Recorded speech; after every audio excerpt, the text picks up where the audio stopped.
I'm obsessed with the pain. I ingest, I retain, assess, and I change. Possessed by the thought I'll be free one day from society's restraints, money, clout, and fame, a disease, a plague. We all love to hate, have to play the game, have to make a name. All our insecurities are on this display. This is war with the enemy. Think that it was meant to be. Living in a time where disease is on every screen. I won't let them fester me. I know most are festering. Negativity is a plague for the mentally weak. No mercy, all I got is working. Never stop searching, never quite so thirsty. I'm toxic and psychotic with this logic. You can't stop it, it's been chronic since I was a boy, so neurotic and chaotic. Too lost with the webs I'm weaving. I could change the past with all I'm achieving. Got my foot on gas, never stop competing. If you break like glass, then this life's gonna eat 'em. Make mistakes real fast, then you learn how to beat 'em. If you take off the cast, you can see all the healing. If the pain's in the past, move on from the grieving. Put your foot on the gas, no, never stop competing. Yeah. I've been doing this, I'm on it. I just wanna be iconic. Sipping on a gin and tonic, got me going off when I'm on this topic. If I ever play, I want it. You know that I'm always honest. Stay away from those who are toxic. Keep my face, no way, you don't want it. Yeah. Don't try to drain my energy. The enemy is everything. It's mentally, unhealthily, spreading like a rare disease. But I won't let it get to me. I don't need your therapy. I can leave a legacy of leading by intensity. Come on, we can fight this. Freedom is priceless. Spread just like a virus. Living in a crisis. Do you feel courageous? Do you see greatness? Trust me, you can take it. Go on and take your aim. Still too lost with the webs I'm weaving. I could change the past with all I'm achieving. Got my foot on gas, never stop competing. If you break like glass, then this life's gonna eat 'em. Make mistakes real fast, then you learn how to beat 'em. If you take off the gas, you can see all the healing. If the pain's in the past, move on from the grieving. Put your foot on the gas, no, never stop competing. Yeah.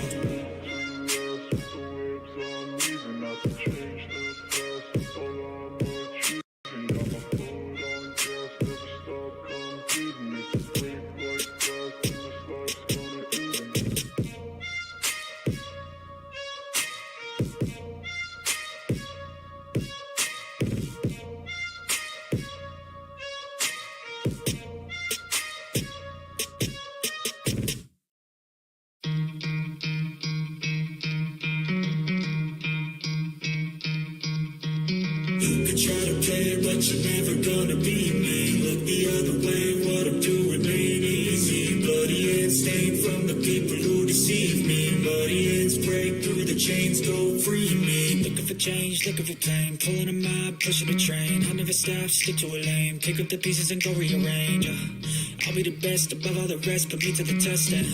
Expect nothing less, your check is I'm chess, what's happening next? He got the venom, a tangible weapon, no coming in second. This life is a lesson, he got a new engine from pain, it's a blessing. New focus, no guessing, just hold an obsession. All in his possession, you got their attention. I'll leave an impression and take your redemption. Just kill no discretion, your mind is a weapon. 11-11 is time for progression. You can try to play, but you're never gonna beat me. Look the other way, what I'm doing ain't easy. Bloody hands stained from the people who deceive me. Bloody hands break through the chains, go free me. People like sheep move feet, hurt it easy. You don't wanna be fast asleep on this healing. Better stand up.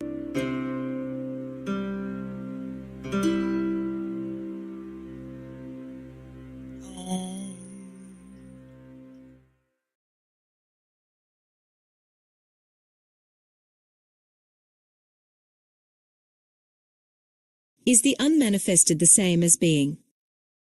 Yes. The word unmanifested attempts, by way of negation, to express that which cannot be spoken, thought or imagined. It points to what it is by saying what it is not. Being, on the other hand, is a positive term. Please don't get attached to either of these words or start believing in them. They are no more than signposts. You said that presence is consciousness that has been reclaimed from the mind. Who does the reclaiming? You do. But since in your essence you are consciousness, we might as well say that it is an awakening of consciousness from the dream of form. This does not mean that your own form will instantly vanish in an explosion of light. You can continue in your present form yet be aware of the formless and deathless deep within you. I must admit that this is way beyond my comprehension, and yet on some deeper level I seem to know what you are talking about. It's more like a feeling than anything else. Am I deceiving myself? No, you are not. Feeling will get you closer to the truth of who you are than thinking. I cannot tell you anything that deep within you don't already know. When you have reached a certain stage of inner connectedness, you recognize the truth when you hear it.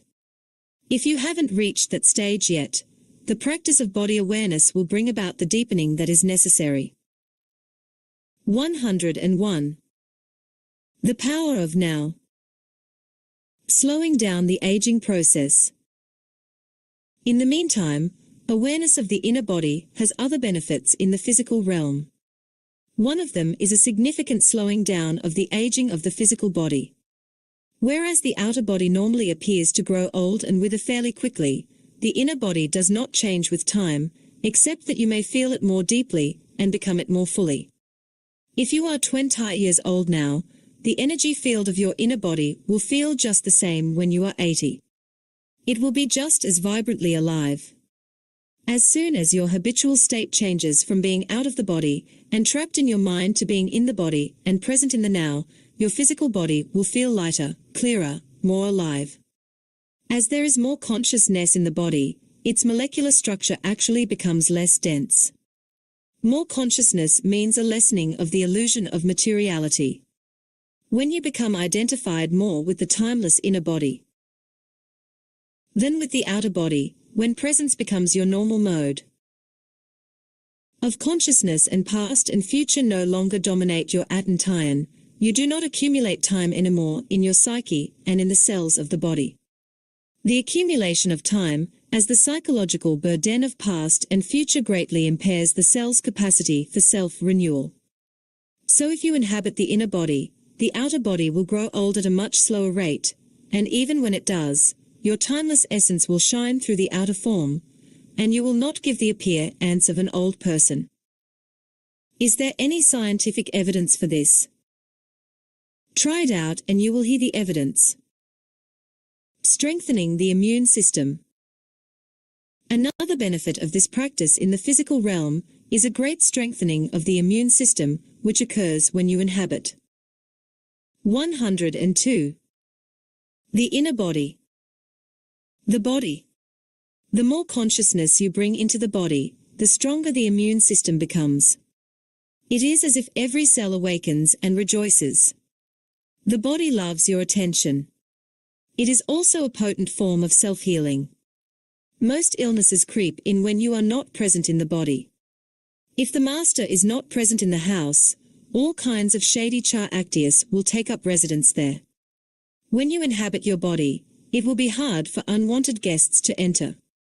It is not only your physical immune system that becomes strengthened, your psychic immune system is greatly enhanced as well. The latter protects you from the negative mental emotional force fields of others, which are highly contagious. Inhabiting the body protects you not by putting up a shield, but by raising the frequency vibration of your total energy field, so that anything that vibrates at a lower frequency, such as fear, anger, depression, and so on, now exists in what is virtually a different order of reality. It doesn't enter your field of consciousness anymore, or if it does you don't need to offer any resistance to it because it passes right through you. Please don't just accept or reject what I am saying. Put it to the test.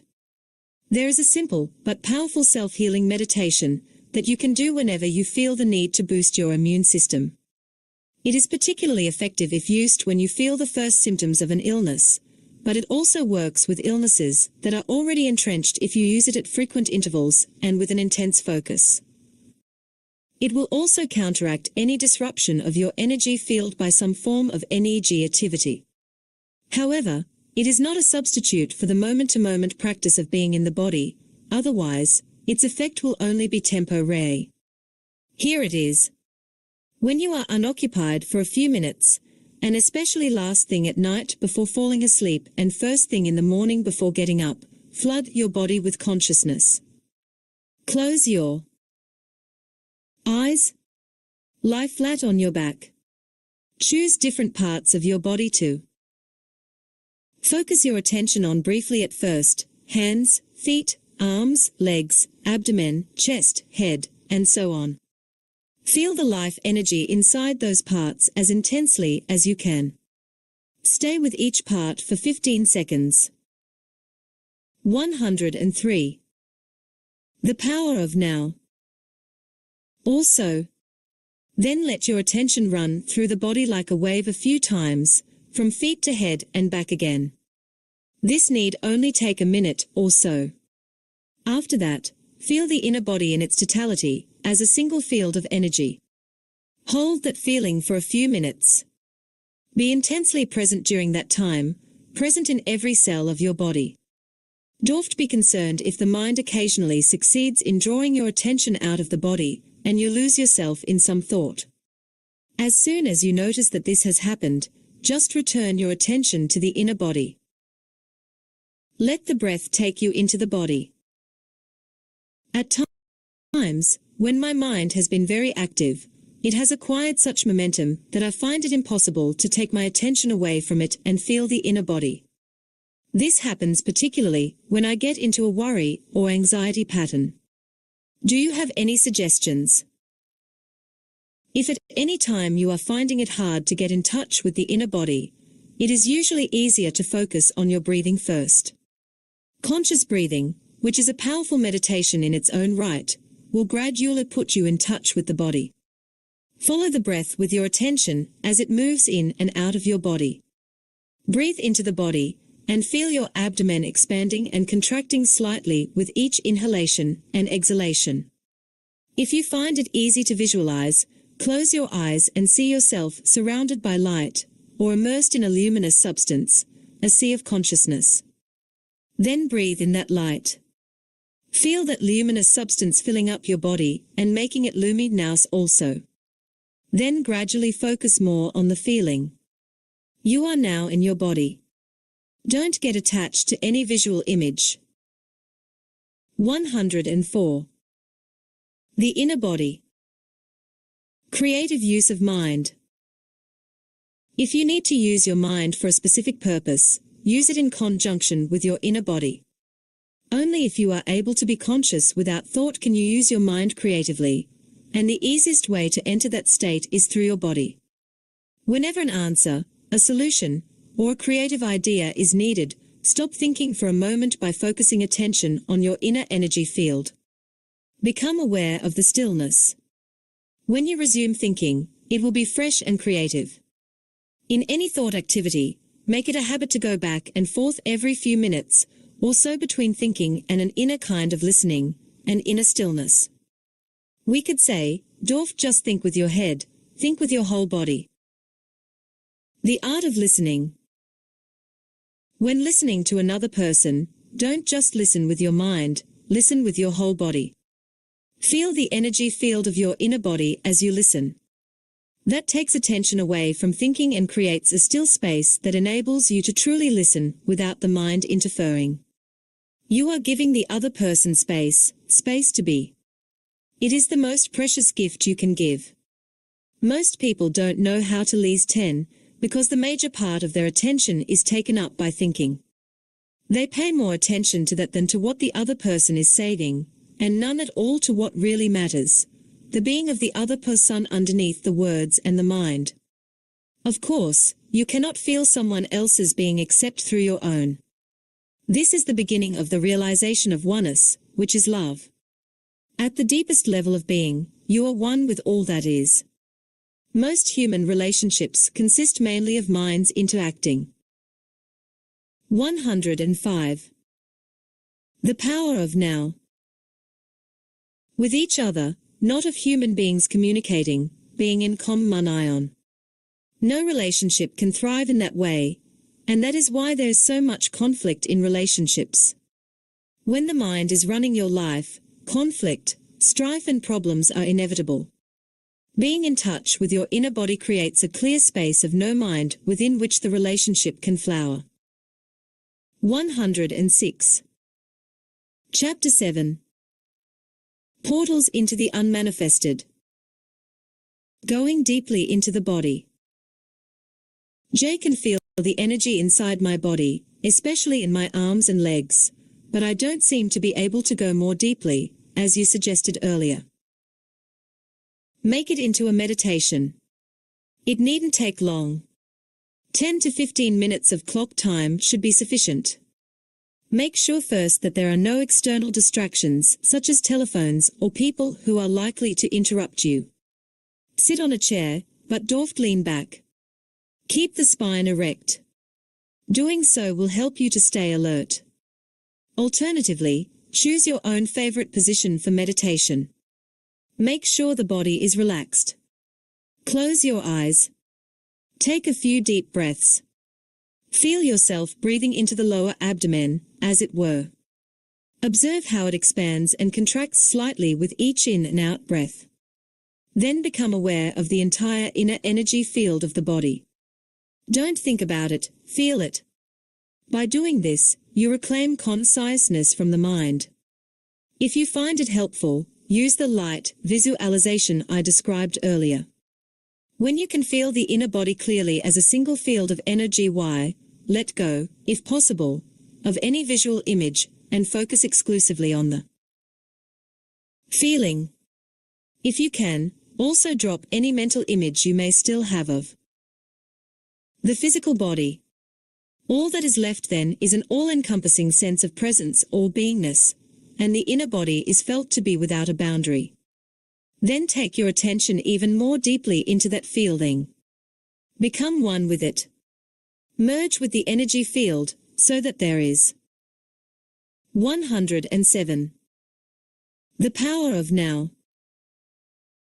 No longer a perceived duality of the observer and the observed, of you and your body. The distinction between inner and outer also dissolves now, so there is no inner body anymore. By going deeply into the body, you have transcended the body. Stay in this realm of pure being for as long as feels comfortable, then become aware again of the physical body, your breathing and physical senses, and open your eyes. Look at your surroundings for a few minutes in a meditative way, that is, without labeling them mentally, and continue to feel the inner body as you do so. Having access to that formless realm is truly liberating. It frees you from bondage to form and identification with form. It is life in its undifferentiated state prior to its fragmentation into multiplicity. We may call it the unmanifested, the invisible source of all things, the being within all beings. It is a realm of deep stillness and peace, but also of joy and intense aliveness. Whenever you are present, you become transparent to some extent to the light, the pure consciousness that emanates from this source. You also realize that the light is not separate from who you are, but constitutes your very essence. The source of Kai is the unmanifested, what in the East is called Kai, a kind of universal life energy. No, it isn't. The unmanifested is the source of Kai. Kai is the inner energy field of your body. It is the bridge between the outer you and the source. It lies halfway between the manifested, the world of form, and the unmanifested. Kai can be likened to a river or an energy stream. If you take the focus of your consciousness deeply into the 108 portals into the unmanifested inner body, you are tracing the course of this river back to its source. Kai is movement, the unmanifested is stillness. When you reach a point of absolute stillness, which is nevertheless vibrant with life, you have gone beyond the inner body and beyond Kai to the source itself, the unmanifested. Kai is the link between the unmanifested and the physical universe. So if you take your attention deeply into the inner body, you may reach this point, this singularity, where the world dissolves into the unmanifested and the unmanifested takes on form as the energy stream of Kai, which then becomes the world. This is the point of birth and death. When your consciousness is directed outward, mind and world arise. When it is directed inward, it realizes its own source and returns home into the unmanifested.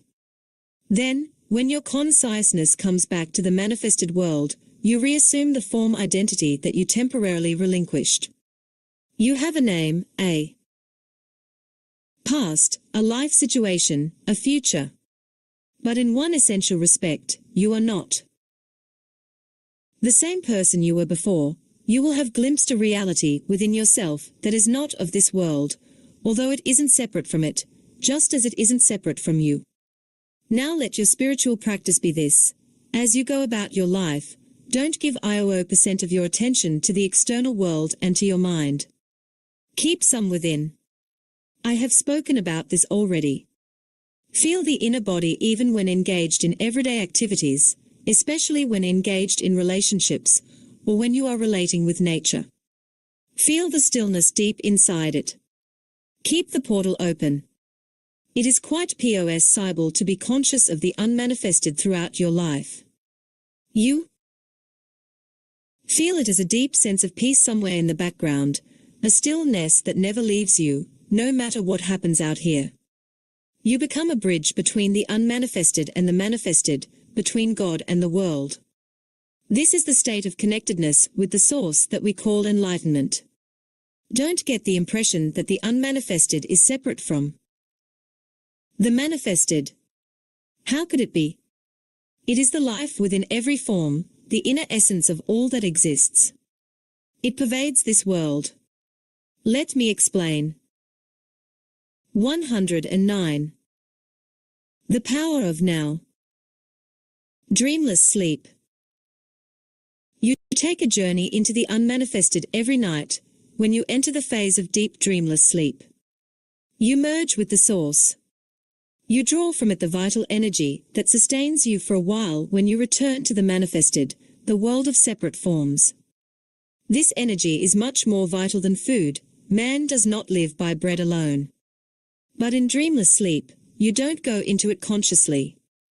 Although the bodily functions are still operating, you no longer exist in that state. Can you imagine what it would be like to go into dreamless sleep with full consciousness?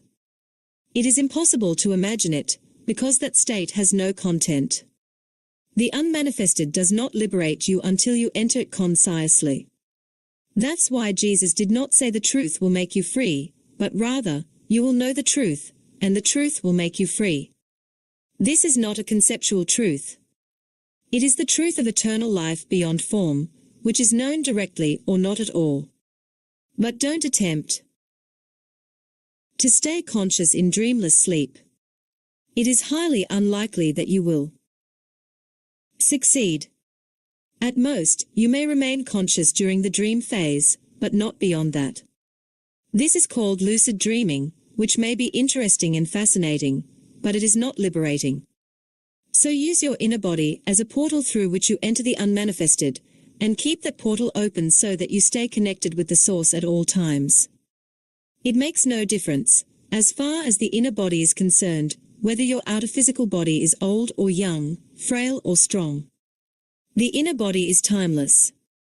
If you are not yet able to feel the inner body, use one of the other portals, although ultimately they are all one. Some I have spoken about at length already, but I'll mention them again briefly here. Other portals. The now can be seen as the main portal. It is an essential aspect of every other portal, including the inner body. You cannot be in your body without being intensely present in the now. No portals into the unmanned one fest. Time and the manifested are as inextricably linked as are the timeless now and the unmanifested. When you dissolve psychological time through intense present moment awareness, you become conscious of the unmanifested both directly and indirectly. Directly, you feel it as the radiance and power of your conscious presence, no content, just presence. Indirectly, you are aware of the unmanifested in and through the sensory realm. In other words, you feel the God essence in every creature, every flower, every stone, and you realize, all that is holy. This is why Jesus, speaking entirely from his essence or Christ identity, says in the Gospel of Thomas, "Split a piece of wood, I am there. Lift up a stone, and you will find me there." Another portal into the unmanifested is created through the CES-SAT ion of thinking. This can start with a very simple thing, such as taking one conscious breath, or looking, in a state of intense alertness, at a flower, so that there is no mental commentary running at the same time. There are many ways to create a gap in the incessant stream of thought. This is what meditation is all about. Thought is part of the realm of the manifested. Continuous mind activity keeps you imprisoned in the world of form and becomes an opaque screen that prevents you from becoming conscious of the unmanifested, conscious of the formless and timeless God essence in yourself and in all things and all creatures. When you are intensely present, you don't need to be concerned about the cessation of thinking, of course, because the mind then stops automatically. That's why I said the now is an essential aspect of every other portal. Surrender, the letting go of mental emotional resistance to what is, also becomes a portal into the unmanifested. The reason for this is simple: inner resistance cuts you off from other people, from yourself, from the world around you. It strengthens the feeling of separateness, on which the ego depends for its survival. The stronger the feeling of separateness, the more you are bound to the manifested, to the world of separate forms. The more you are bound to the world of form, the harder and more impenetrable your form identity becomes. The portal is closed, and you are cut off from the power of now. Inner dimension, the dimension of depth. In the state of surrender, your form identity softens and becomes somewhat transparent, as it were, so the unmanifested can shine through you. It's up to you to open a portal in your life that gives you conscious access to the unmanifested. Get in touch with the energy field of the inner body, be intensely present, disidentify from the mind, surrender to what is. These are all portals you can use, but you only need to use one. Surely love must also be one of those portals. No, it isn't. As soon as one of the portals is open, love is present in you as the feeling realization of oneness. Love isn't a portal, it's what comes through the portal into this world. As long as you are completely trapped in your form identity, there can be no love. Your task is not to search for love, but to find a portal through which love can enter. Silence. Are there any other portals apart from those you just mentioned?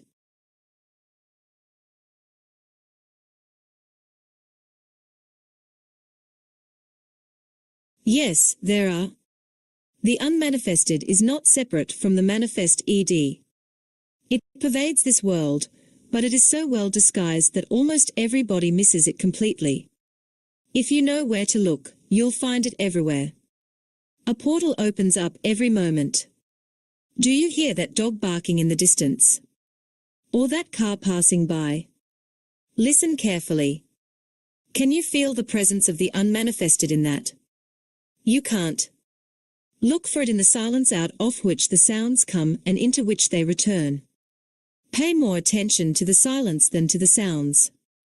Paying attention to outer silence creates inner silence. The mind becomes still.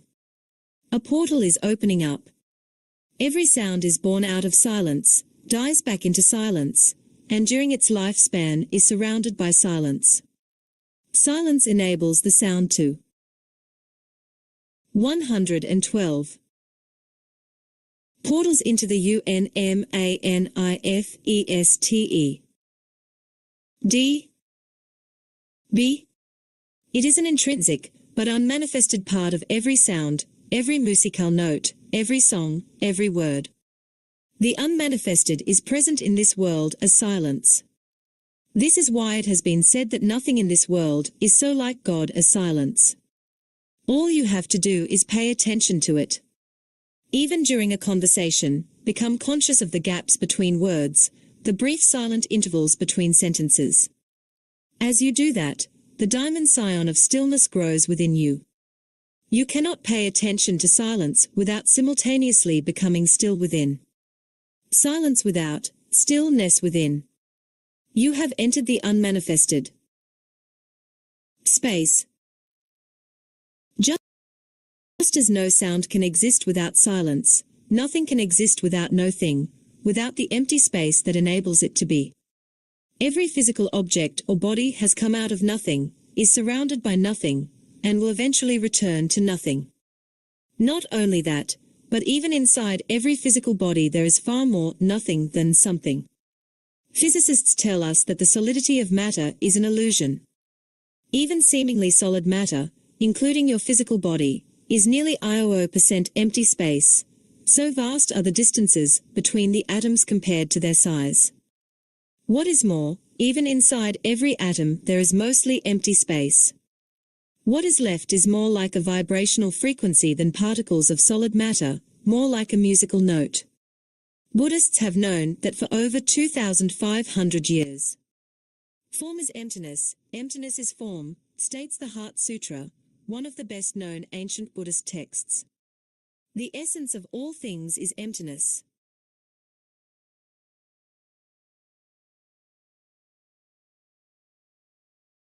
The unmanifested is not only present in this world as silence, it also pervades the entire physical universe as space, from within and without. This is just as easy to miss as silence. Everybody pays attention to the things in space, but who pays attention to space itself? You seem to be implying that emptiness, or nothing, is not just nothing, that there is some mysterious quality to it. What is this nothing? 113. The power of now. You cannot ask such a question. Your mind is trying to make nothing into something. The moment you make it into something, you have missed it. Nothing, space, is the appearance of the unmanifested as an externalized phenomenon in a sense-perceived world. That's about as much as one can say about it, and even that is a kind of paradox. It cannot become an object of knowledge. You can't do a PhD on nothing. When scientists study space, they usually make it into something and thereby miss its essence entirely. Not surprisingly, the latest theory is that space isn't empty at all, that it is filled with some substance. Once you have a theory, if it's not too hard to find evidence to substantiate it, at least until some other theory comes along. Nothing can only become a portal into the unmanifested for you if you don't try to grasp or understand it. Isn't that what we are doing here? Not at all. I am giving you pointers to show you how you can bring the dimension of the unmanifested into your life. We are not trying to understand it. There is nothing to understand. Space has no existence. To exist literally means to stand out. You cannot understand space because it doesn't stand out. Although in itself it has no existence, it enables everything else to exist. Silence has no existence either, nor does the unmanifested. So what happens if you withdraw attention from the objects in space and become aware of space itself? What is the essence of this room? The furniture, pictures, and so on are in the room, but they are not the room. The floor, walls, and ceiling define the boundary of the room, but they are not the room either. So what is the essence of the room? Space, of course, empty space. There would be no room without it. Since space is nothing, we can say that what is not there is more important than what is there. So become aware of the space that is all around you. Don't think about it. Feel it, as it were. Pay attention to a nothing. 114. Portals into the unmanifested. As you do that, a shift in consciousness takes place inside you. Here is why. The inner equivalent to objects in space such as furniture, walls, and so on are your mind objects, thoughts, emotions, and the objects of the senses. And the inner equivalent of space is the consciousness that enables your mind objects to be, just as space allows all things to be. So if you withdraw attention from things, objects in space, you automatically withdraw attention from your mind objects as well. In other words, you cannot think and be aware of space, or of silence, for that matter. By becoming aware of the empty space around you, you simultaneously become aware of the space of no mind, of pure consciousness, the unmanifested. This is how the contemplation of space can become a portal for you. Space and silence are two aspects of the same thing, the same no thing. They are an externalization of inner space and inner silence, which is stillness, the infinitely creative womb of all existence. Most humans are completely unconscious of this dimension. There is no inner space, no stillness. They are out of balance. In other words, they know the world, or think they do, but they don't know God. They identify exclusively with their own physical and psychological form, unconscious of essence. And because every form is highly unstable, they live in fear. This fear causes a deep misperception of themselves and of other humans, a distortion in their vision of the world. If some cosmic convulsion brought about the end of our world, the unmanifested would remain totally unaffected by this. A Course in Miracles expresses this truth poignantly: nothing real can be threatened. Nothing unreal exists. Herein lies the peace of God.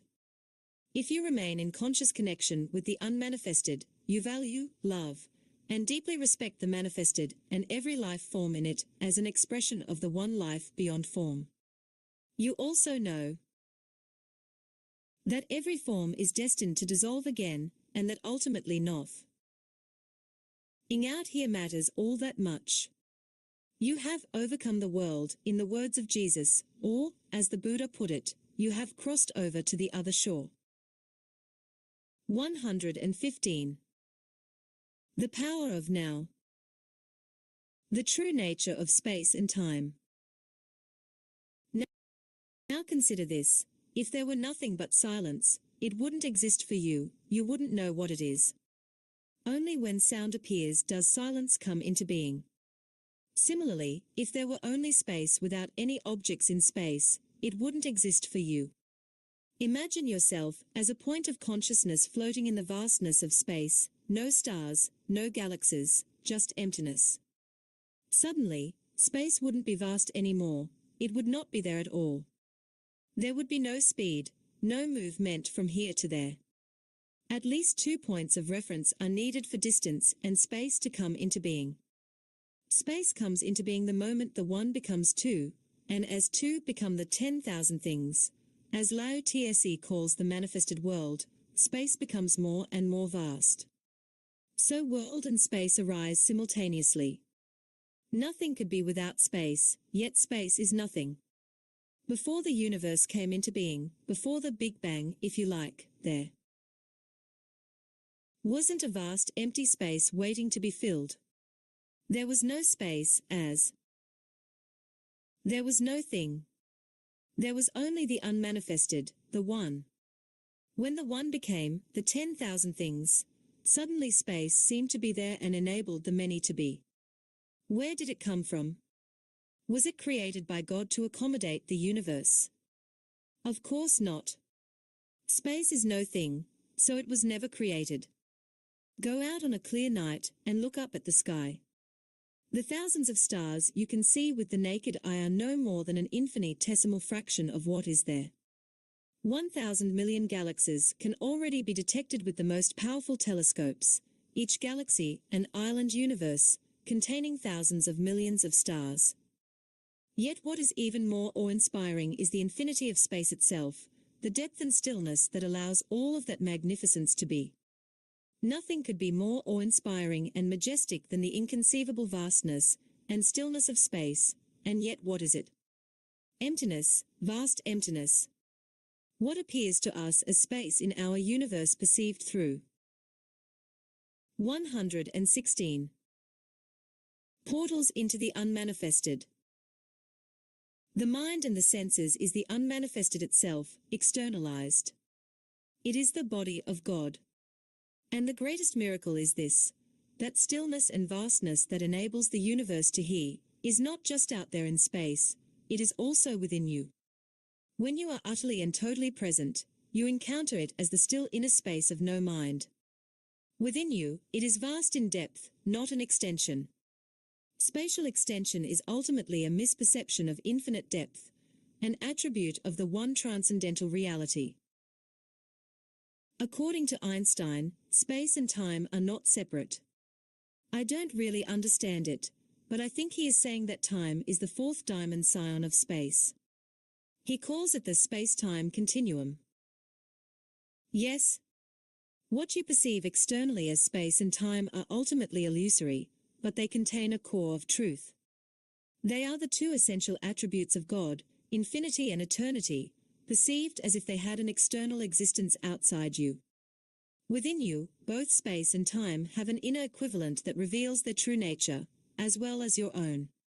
Whereas space is the still, infinitely deep realm of no mind, the inner equivalent of time is presence, awareness of the eternal now.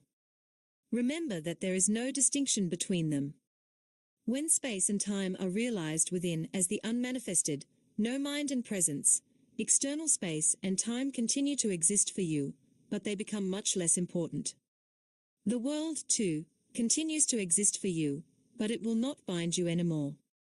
Hence, the ultimate purpose of the world lies not within the world, but in transcendence of the world. Just as you would not be conscious of space if there were no objects in space, the world is needed for the unmanifested to be realized. You may have heard the Buddhist saying, if there were no illusion, there would be no enlightenment. It is through the world and ultimately through you that the unmanifested knows itself. You are here to enable the divine purpose of the universe to unfold. That is how important you are. 117. The power of now. Conscious death. Apart from dreamless sleep, which I mentioned already, there is one other involuntary portal. It opens up briefly at the time of physical death. Even if you have missed all the other opportunities for spiritual realization during your lifetime, one last portal will open up for you immediately after the body has died. There are countless accounts by people who had a visual impress scion of this portal as radiant light, and then returned from what is commonly known as a near-death experience. Many of them also spoke of a sense of blissful serenity and deep peace. In the Tibetan Book of the Dead, it is described as the luminous splendor of the all-less light of emptiness, which it says is your own true self. This portal opens up only very briefly, and unless you have already encountered the dimension of the unmanifested in your lifetime, you will likely miss it. Most people carry too much residual resistance, too much fear, too much attachment to sensory experience, too much identification with the manifested world. So they see the portal, turn away in fear, and then lose consciousness. Most of what happens after that is involuntary and automatic. Eventually, there will be another round of birth and death. Their presence wasn't strong enough yet for conscious immortality. So going through this portal does not mean annihilation. As with all the other portals, your radiant true nature remains, but not the personality. In any case, whatever is real or of true value in your personality is your true nature shining through. This is never lost. Nothing that is of value, nothing that is real, is ever lost. Approaching death and death itself, the dissolution of the physical form, is always a great opportunity for spiritual realization.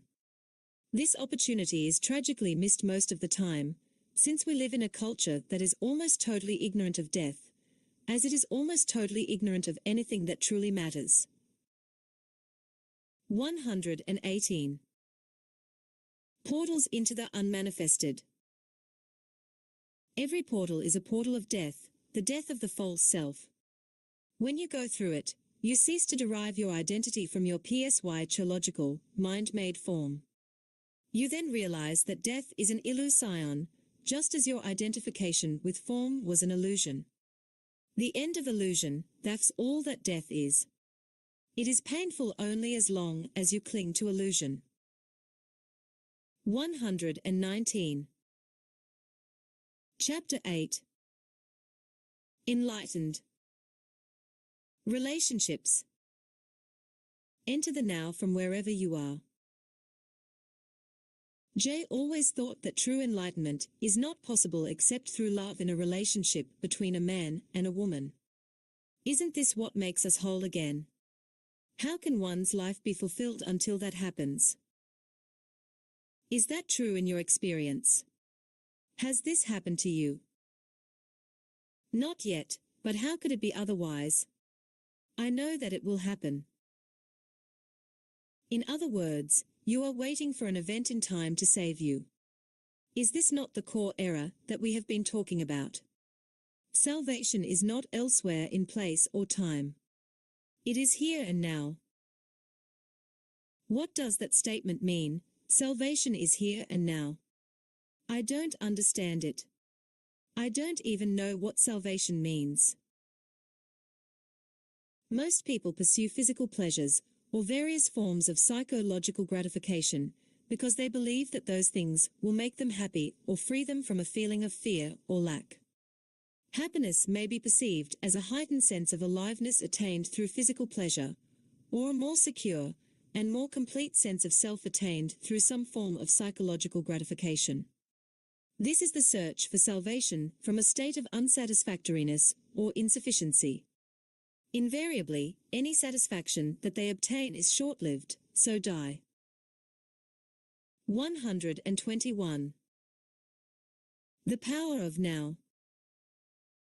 Condition of satisfaction or fulfillment is usually projected once again onto an imaginary point away from the here and now. When I obtain this or am free of that, then I will be okay. This is the unconscious mindset that creates the illusion of salvation in the future.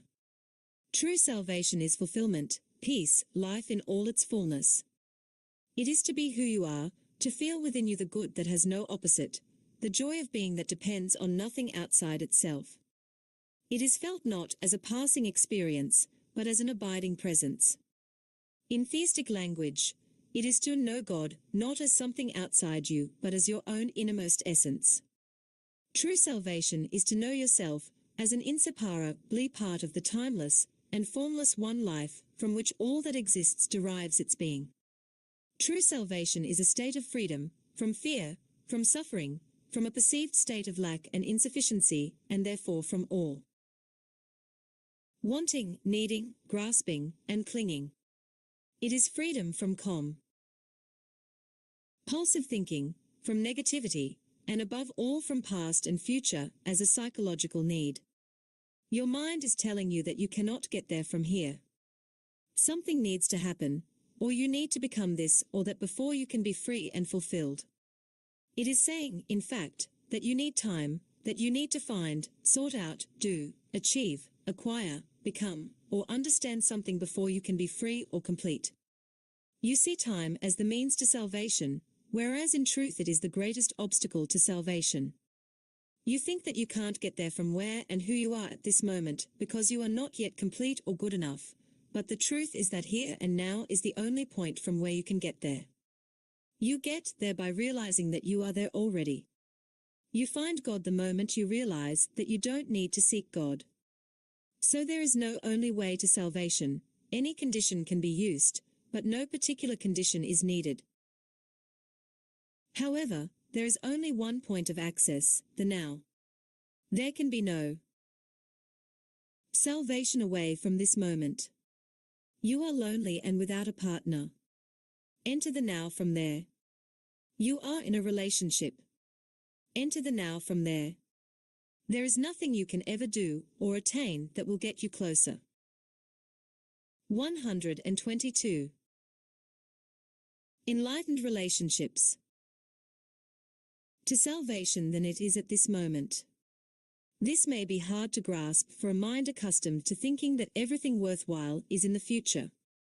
Nor can anything that you ever did, or that was done to you in the past prevent you from saying yes to what is and taking your attention deeply into the now. You cannot do this in the future. You do it now or not at all. Love or hate relationships. Unless and until you access the consciousness frequency of presence, all relationships, and particularly intimate relationships, are deeply flawed and ultimately dysfunctional. They may seem perfect for a while, such as when you are in love, but invariably that apparent perfection gets disrupted as arguments, conflicts, dissatisfaction, and emotional or even physical violence occur with increasing frequency.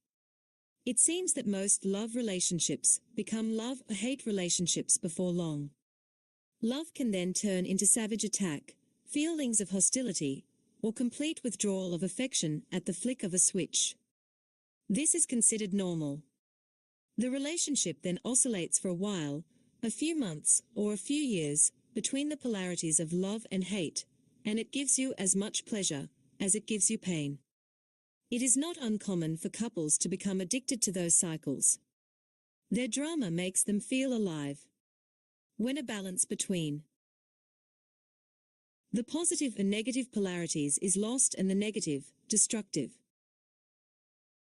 cycles occur with increasing frequency and intensity, which tends to happen sooner or later, then it will not be long before the relationship finally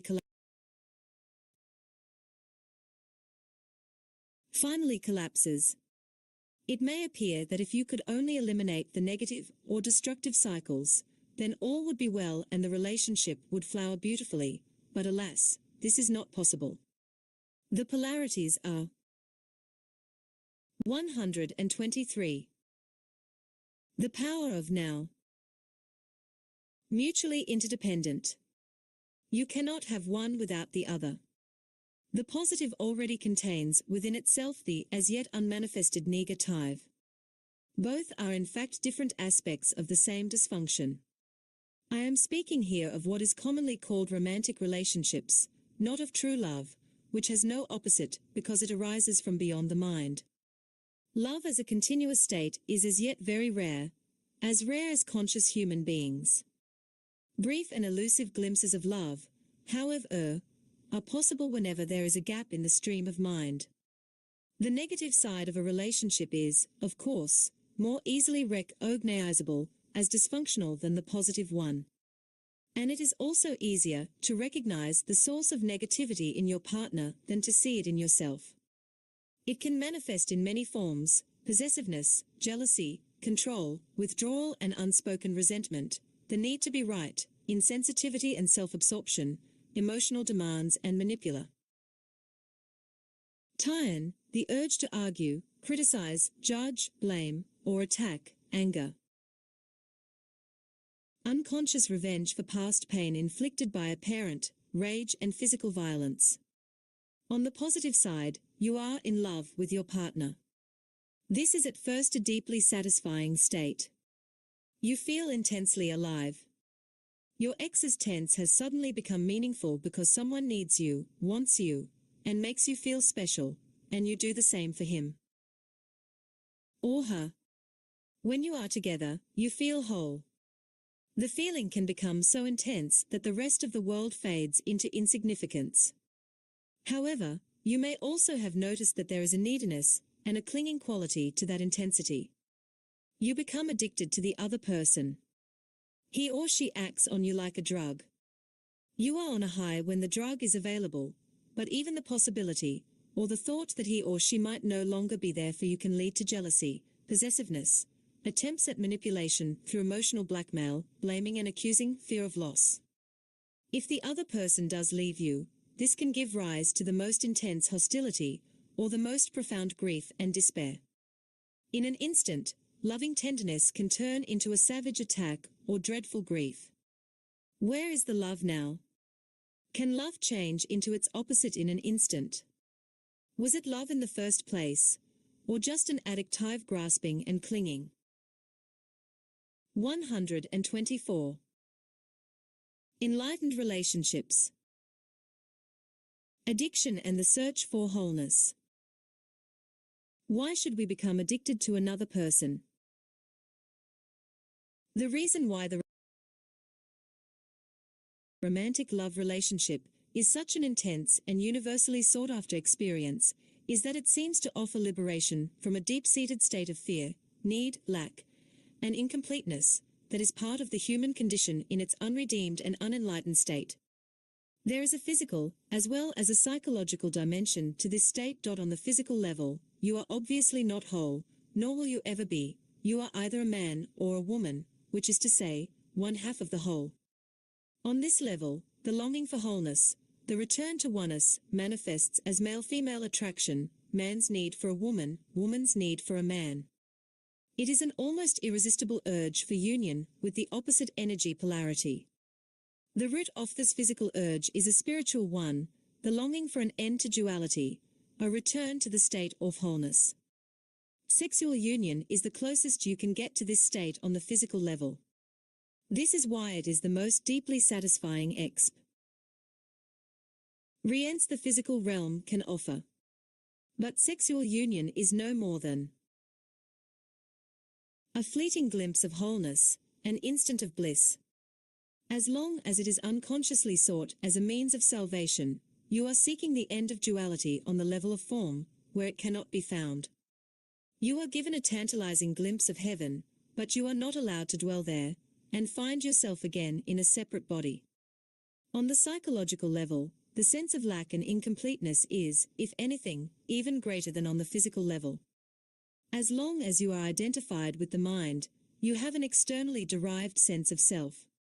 That is to say, you get your sense of who you are from things that ultimately have nothing to do with who you are, your social role, POS sessions, external appearance, successes and failures, belief systems, and so on. This false, mind-made self, the ego, feels vulnerable, insecure, and is always seeking new things to identify with to give it a feeling that it exists. But nothing is ever enough to give it lasting fulfillment. Its fear remains, its sense of lack and neediness remains. 125. The power of now. But then that special relationship comes along. It seems to be the answer to all the ego's problems and to meet all its needs. At least this is how it appears at first. All the other things that you derived your sense of self from before now become relatively insignificant. You now have a single focal point that replaces them all, gives meaning to your life, and through which you define your identity, the person you are in love with. You are no longer a disconnected fragment in an uncaring universe, or so it seems. Your world now has a center, the loved one. The fact that the center is outside you and that, therefore, you still have an externally derived sense of self does not seem to matter at first. What matters is that the underlying feelings of incompleteness, of fear, lack and unfulfillment so characteristic of the egoic state are no longer there, or are they? Have they dissolved, or do they continue to exist underneath the happy surface reality? If in your relationships you experience both love and the opposite side of love, attack, emotional violence, and so on, then it is likely that you are confusing ego attachment and addictive clinging with love. You cannot love your partner one moment and attack him or her the next. True love has no opposite. If your love has an opposite, then it is not love, but a strong ego need for a more complete and deeper sense of self, a need that the other person temporarily meets. It is the ego's substitute for salvation, and for a short time it almost does feel like salvation. But there comes a point when your partner behaves in ways that fail to meet your needs, or rather those of your ego. The feelings of fear, pain, and lack that are an intrinsic part of egoic consciousness, but had been covered up by the love relationship, now resurface. Just as with every other addiction, you are on a high when the drug is available, but invariably there comes a time when the drug no longer works for you. When those painful feelings reappear, you feel them even more strongly than before, and what is more, you now perceive your partner as the cause of those feelings. This means that you project them outward and attack the other with all the savage violence that is part of your pain.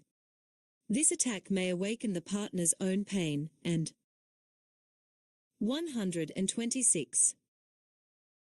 Enlightened relationships. He or she may counter your attack. At this point, the ego is still unconsciously hoping that its attack, or its attempts at manipulation, will be sufficient punishment to induce your partner to change their behavior, so that it can use them again as a cover-up for your pain. Every addiction arises from an unconscious refusal to face and move through your own pain. Every addiction starts with pain and ends with pain. Whatever the substance you are addicted to, alcohol, food, legal or illegal drugs, or a person, you are using something or somebody to cover up your pain. That is why, after the initial euphoria has passed, there is so much unhappiness, so much pain in intimate relationships. They do not cause pain and unhappiness. They bring out the pain and unhappiness that is already in you. Every addiction does that. Every addiction reaches a point where it does not work for you anymore, and then you feel the pain more intensely than ever. This is one reason why most people are always trying to escape from the present moment and are seeking some kind of salvation in the future. The first thing that they might encounter if they focus their attention on the now is their own pain, and this is what they fear. If they only knew how easy it is to access in the now the power of presence that dissolves the past and its pain, the reality that dissolves the illusion. If they only knew how close they are to their own reality, how close to God.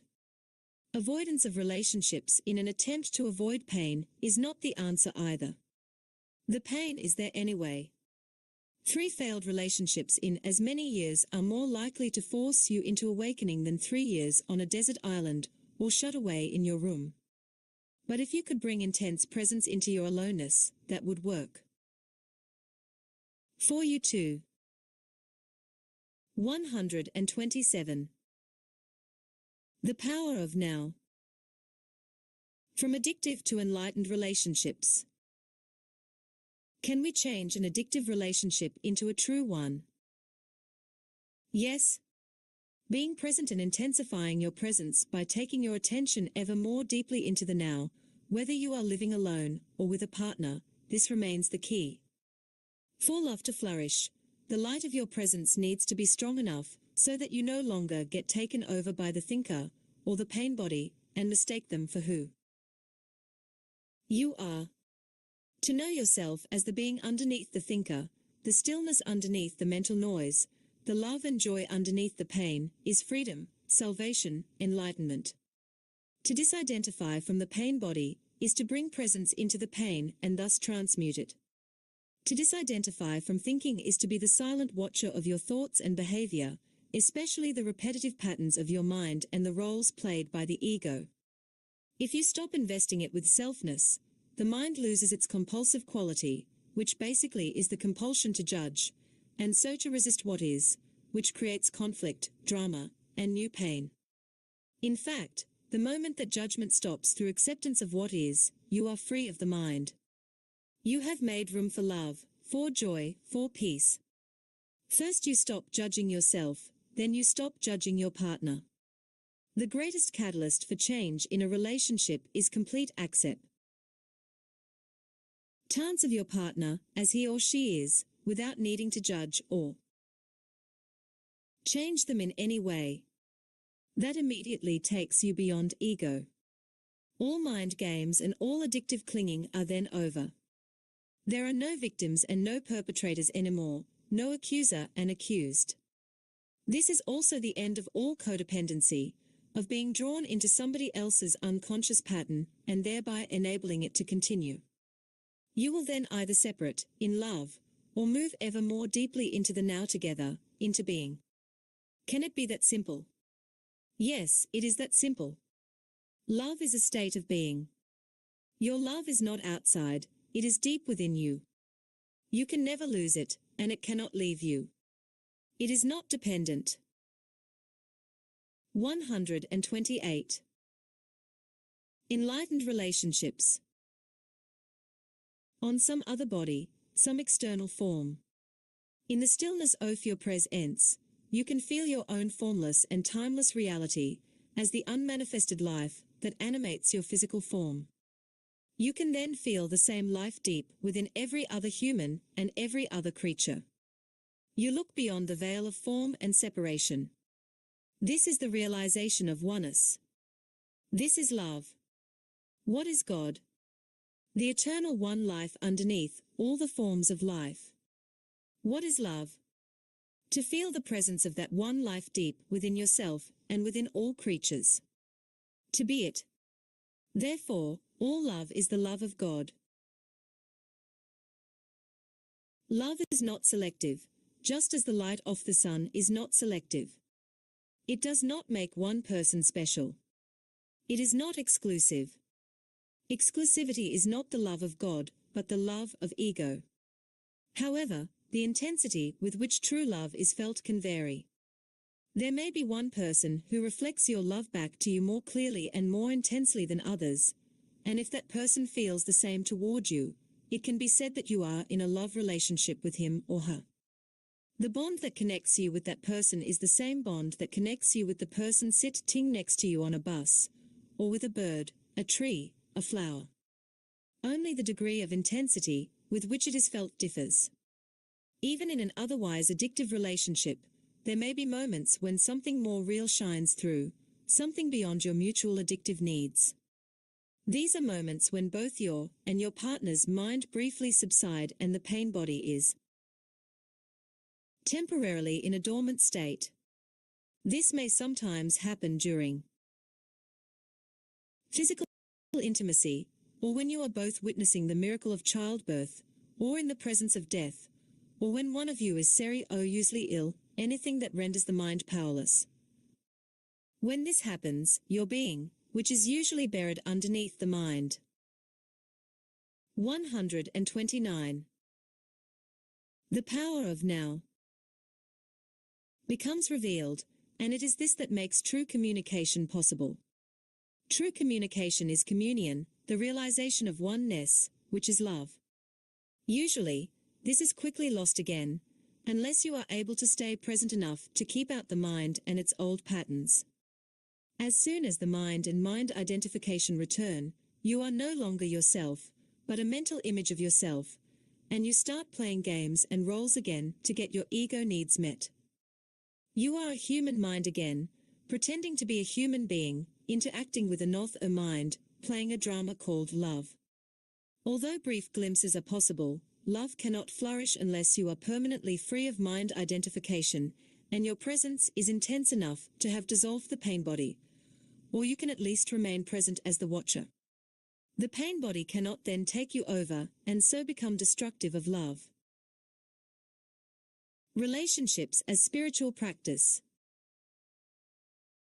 As the egoic mode of consciousness and all the social, political, and economic structures that it created enter the final stage of collapse, the relationships between men and women reflect the deep state of crisis in which humanity now finds itself. As humans have become increasingly identified with their mind, most relationships are not rooted in being and so turn into a source of pain and become dominated by problems and conflict. Millions are now living alone or as single parents, unable to establish an intimate relationship or unwilling to repeat the insane drama of past relationships.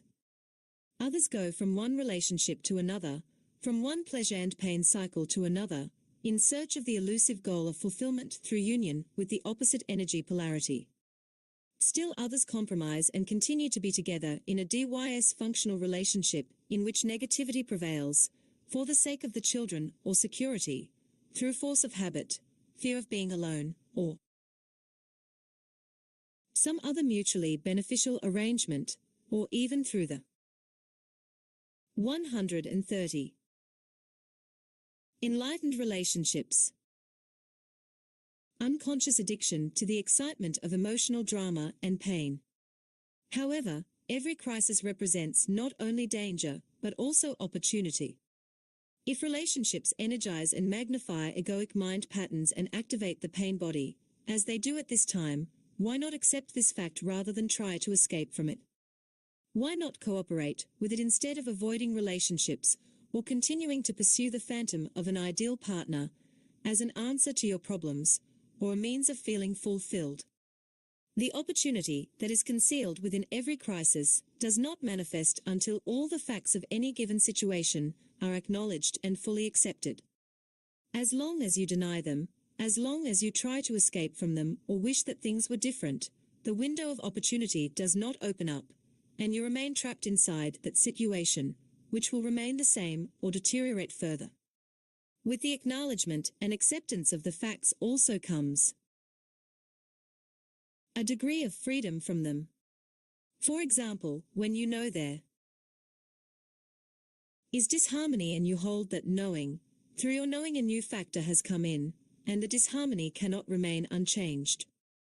When you know you are not at peace, your knowing creates a still space that surrounds your non-peace in a loving and tender embrace, and then transmutes your non-peace into peace. As far as inner transformation is concerned, there is nothing you can do about it. You cannot transform yourself, and you certainly cannot transform your partner or anybody else. All you can do is create a space for transformation to happen, for grace and love to enter. So whenever your relationship is not working, whenever it brings out the madness in you and in your partner, be glad. What was unconscious is being brought up to the light. It is an opportunity for solvitation. Every moment, hold the knowing of that moment, particularly. 131. The power of now. Of your inner state. If there is anger, know that there is anger. If there is jealousy, defensiveness, the urge to argue, the need to be right, an inner child demanding love and attention, or emotional pain of any kind, whatever it is, know the reality of that moment and hold the knowing. The relationship then becomes your sadhana, your spiritual practice. If you observe unconscious behavior in your partner, hold it in the loving embrace of your knowing so that you won't react. Unconsciousness and knowing cannot coexist for long, even if the knowing is only in the other person and not in the one who is acting out the unconsciousness. The energy form that lies behind hostility and attack finds the presence of love absolutely intolerable. If you react at all to your partner's unconsciousness, you become unconscious yourself. But if you then remember to know your reaction, nothing is lost. Humanity is under great pressure to evolve because it is our only chance of survival as a race. This will affect every aspect of your life, and close relationships in particular. Never before have relationships been as problematic and conflict-ridden as they are now. As you may have noticed, they are not here to make you happy or fulfilled. If you continue to pursue the goal of salvation through a relationship, you will be disillusioned again and again. But if you accept that the relationship is here to make you conscious instead of happy, then the relationship will offer you salvation, and you will be aligning yourself with the higher consciousness that wants to be born into this world. For those who hold on to the old patterns, there will be increasing pain, violence, confusion, and madness.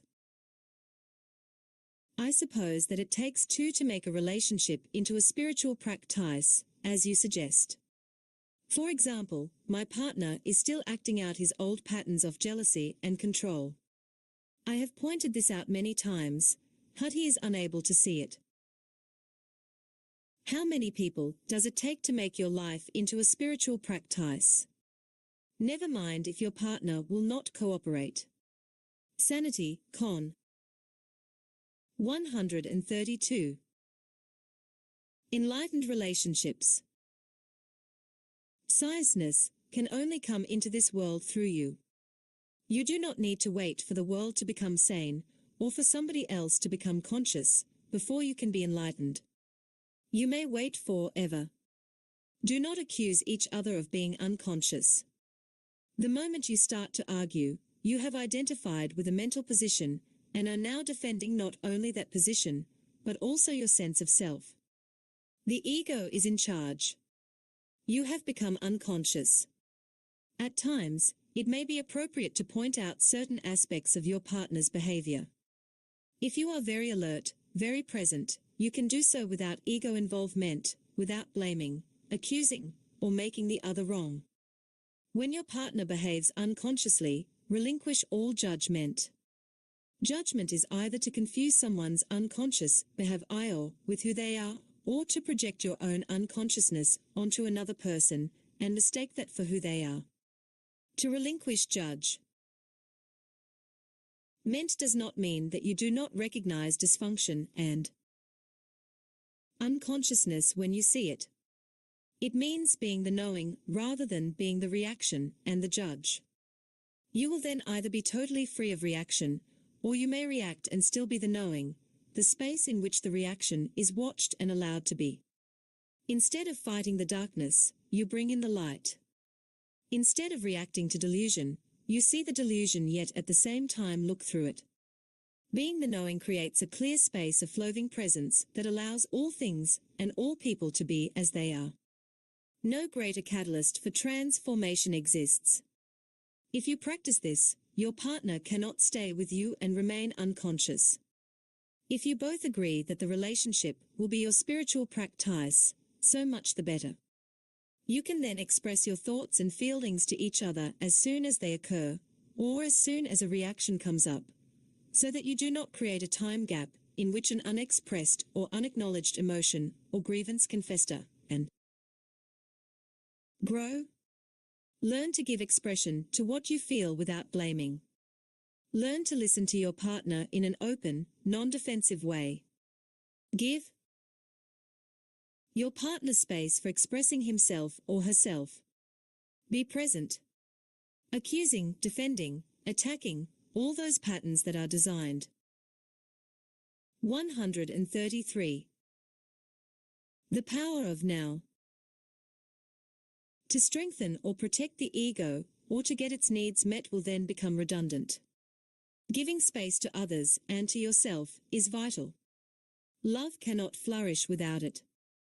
When you have removed the two factors that are destructive of relationships, when the pain body has been transmuted and you are no longer identified with mind and mental positions, and if your partner has done the same, you will experience the bliss of the flowering of relationship. Instead of mere roaring to each other your pain and your unconsciousness, instead of satisfying your mutual addictive ego needs, you will reflect back to each other the love that you feel deep within, the love that comes with the realization of your oneness with all that is. This is the love that has no opposite. If your partner is still identified with the mind and the pain body while you are already free, this will represent a major challenge, not to you but to your partner. It is not easy to live with an enlightened person, or rather it is so easy that the ego finds it extremely threatening. Remember that the ego needs problems, conflict, and enemies to strengthen the sense of separateness on which its identity depends.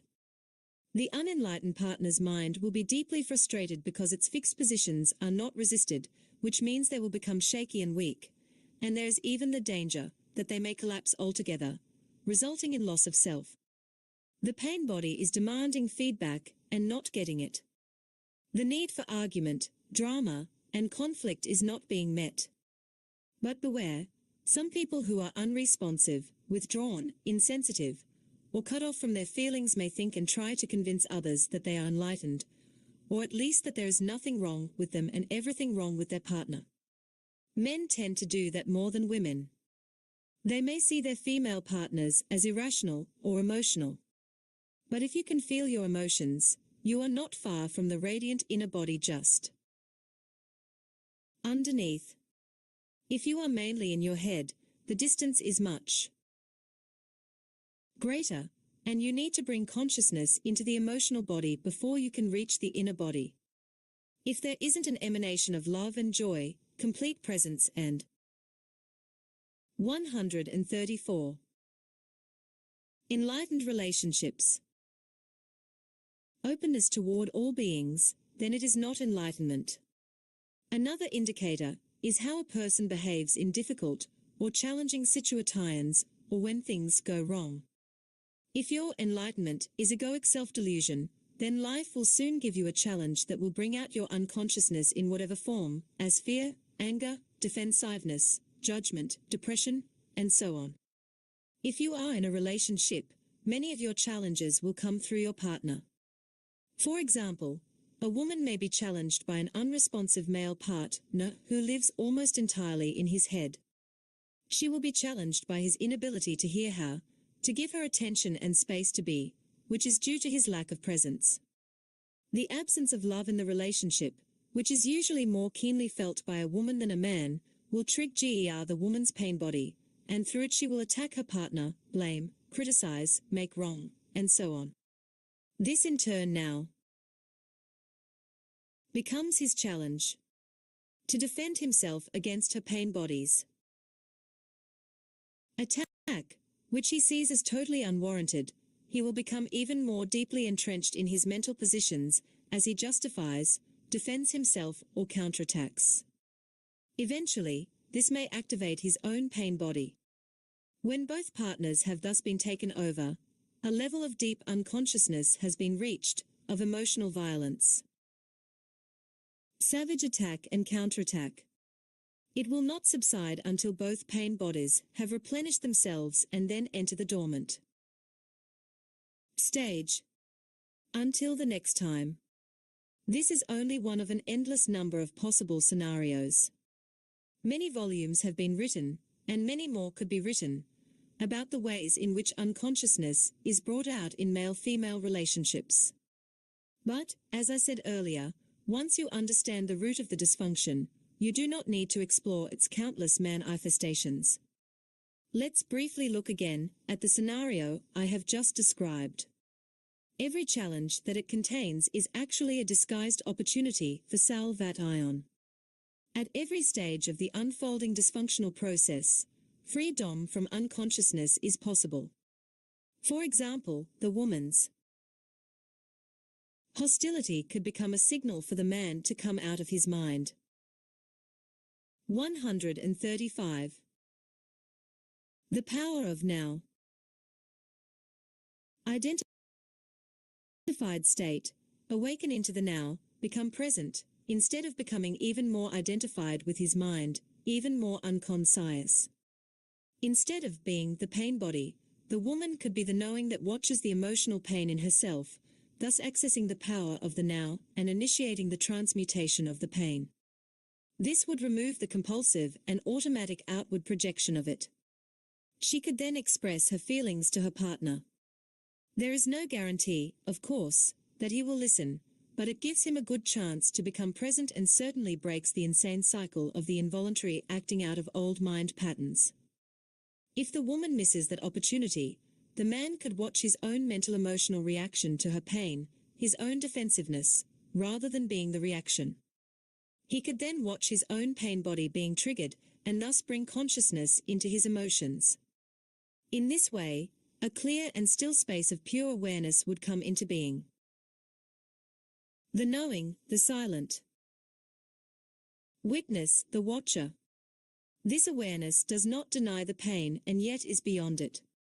It allows the pain to be and yet transmutes it at the same time. It accepts everything and transforms everything. A door would have opened up for her through which she could easily join him in that space. If you are consistently, or at least predominantly present in your relationship, this will be the greatest challenge for your partner. They will not be able to tolerate your presence for very long and stay unconscious. If they are ready, they will walk through the door that you opened for them and join you in that state. If they are not, you will separate like oil and water. The light is too painful for someone who wants to remain in darkness. Why women are closer to enlightenment. Are the obstacles to enlightenment the same for a man as for a woman? Yes, but the emphasis is different. Generally speaking, it is easier for a woman to feel and be in her body, so she is naturally closer to being.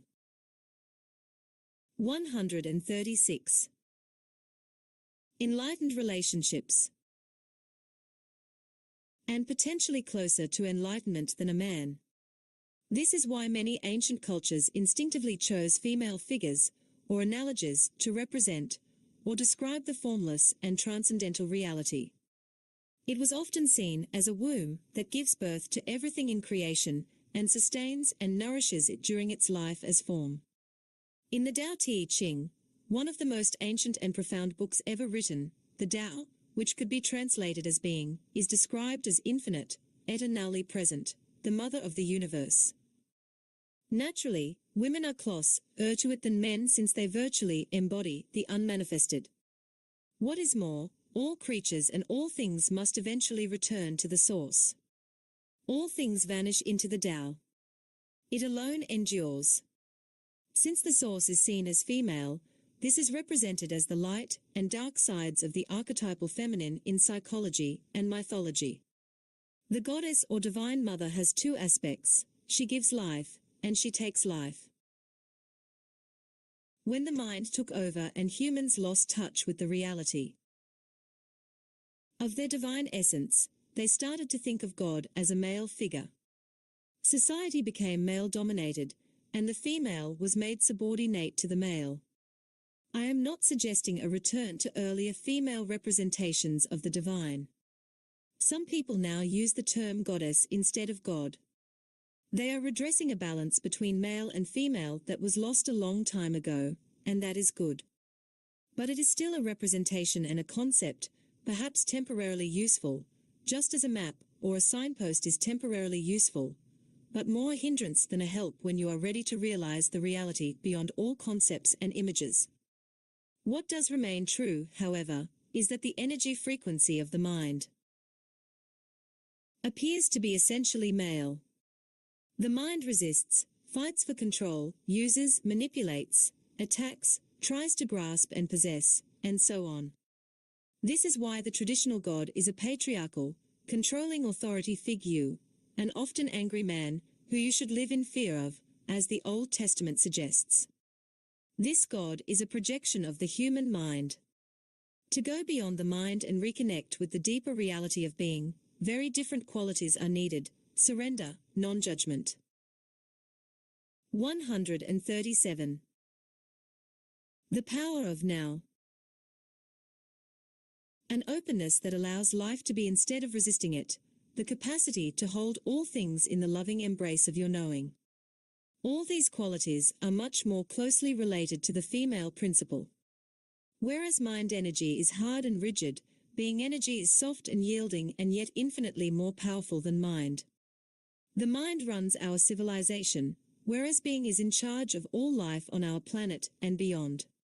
Being is the very intelligence, whose visible manifestation is the physical universe. Although women are potentially closer to it, men can also access it within themselves. At this time, the vast majority of men, as well as women, are still in the grip of the mind, identified with the thinker and the pain body. This, of course, is what prevents enlightenment and the flowering of love. As a general rule, the major obstacle for men tends to be the thinking mind, and the major obstacle for women the pain body. Although in certain individual cases the opposite may be true, and in others the two factors may be equal. Dissolving the collective female pain body. Why is the pain body more of an obstacle for women? The pain body usually has a collective, as well as a personal aspect. The personal aspect is the accumulated residue of emotional pain suffered in one's own past. The collective one is the pain accumulated in the collective human psyche over thousands of years through disease, torture, war, murder, cruelty, madness, and so on. Everyone's personal pain body also partakes of this collective pain body. There are different strands in the collective pain body. For example, certain races or countries in which extreme forms of strife and violence occur have a heavier collective pain body than others. Anyone with a strong pain body and not enough consciousness to disidentify from it will not only continuously or periodically be forced to relive their emotional pain, but may also easily become either the perpetrator or the victim of violence, depending on whether their pain body is predominant. 138. Enlightened relationships. Inwardly active or passive. On the other hand, they may also be potentially closer to enlightenment. This potential isn't necessarily realized, of course, but if you are trapped in a nightmare, you will probably be more strongly motivated to awaken than someone who is just caught in the ups and downs of an ordinary dream. Apart from her personal pain body, every woman has her share in what could be described as the collective female pain body, unless she is fully conscious. This consists of accumulated pain suffered by women partly through male subjugation of the female, through slavery, exploitation, rape, childbirth, child loss, and so on, over thousands of years. The emotional or physical pain that for many women precedes and coincides with the menstrual flow is the pain body in its collective aspect that awakens from its dormancy at that time, although it can be triggered at other times too. It restricts the free flow of life energy through the body, of which menstruation is a phase. Equal expression. Let's dwell on this for a moment and see how it can become an opportunity for enlightenment. Often a woman is taken over by the pain body at that time. It has an extremely powerful energetic charge that can easily pull you into unconscious identification with it. You are then actively possessed by an energy field that occupies your inner space and pretends to be you, but, of course, is not you at all. It speaks through you, acts through you, thinks through you. It will create negative situations in your life so that it can feed on the energy. It wants more pain, in whatever form. I have described this process already. It can be vicious and destructive. It is pure pain, past pain, and it is not you. The number of women who are now approaching the fully conscious state already exceeds that of men, and will be growing even faster in the years to come. Men may catch up with them in the end. But for some considerable time, there will be a gap between the consciousness of men and that of women. Women are regaining the function that is their birthright, and, therefore, comes to them more naturally than it does to men, to be a bridge between the manifested world and the unmanifested, between physicality and spirit. Your 139. The power of now. Main task as a woman now is to transmute the pain body so that it no longer comes between you and your true self, the essence of who you are. Of course, you also have to deal with the other obstacle to enlightenment, which is the thinking mind, but the intense presence you generate when dealing with the pain body will also free you from identification with the mind. The first thing to remember is this: as long as you make an identity for yourself out of the pain, you cannot become free of it. As long as part of your sense of self is invested in your emotional pain, you will unconsciously resist or sabotage every attempt that you make to heal that pain. Why? Quite simply because you want to keep yourself intact, and the pain has become an essential part of you.